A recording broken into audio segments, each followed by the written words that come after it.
Let's talk about what's going on in immigration court in 2025 and with respect to what's going on with asylum applicants and if you're from a Latin American country, because we see that the government is trying to terminate cases based on an agreement with Honduras. But even if you're not Honduran, they want you to apply for asylum over there if, for example, you're from Nicaragua. And so it may be hard to process in your mind, but that's actually what's going on right now. So you have to be aware of the latest developments with respect to applying for asylum in immigration court. And one thing to note is they're closing cases without a full hearing. So that means there's a chance you may not have the chance to have your day in court based on due process grounds.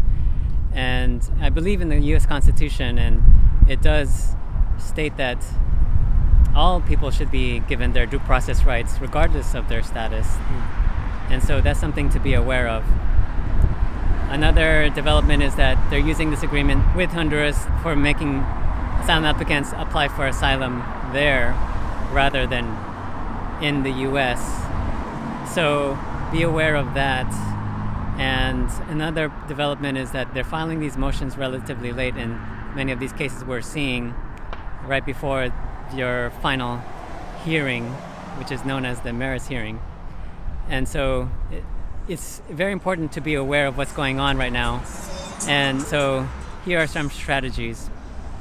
Just argue that you deserve a full hearing and that you have evidence to file at court. And so just note that you should try to present your full case so that you do deserve your day in court. And that's very crucial, that you submit your asylum application, your declaration, supporting evidence like a police report of harm that you suffered in your country, and that there are facts in dispute. And so make sure that you discuss this with your attorney, that you show that there are facts in dispute and that you deserve your full hearing. And if you don't have an attorney, you should ask the judge for more time to respond to this motion to pretermit and try your best to make those arguments and submit your full case.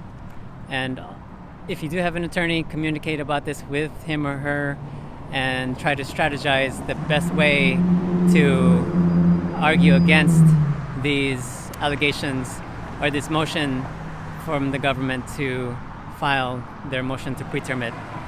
And this is an ongoing situation, so you should check what's the latest with the immigration news, and please contact an attorney like us if you have questions, and make sure that you do so as soon as possible because this is going fairly quickly in court.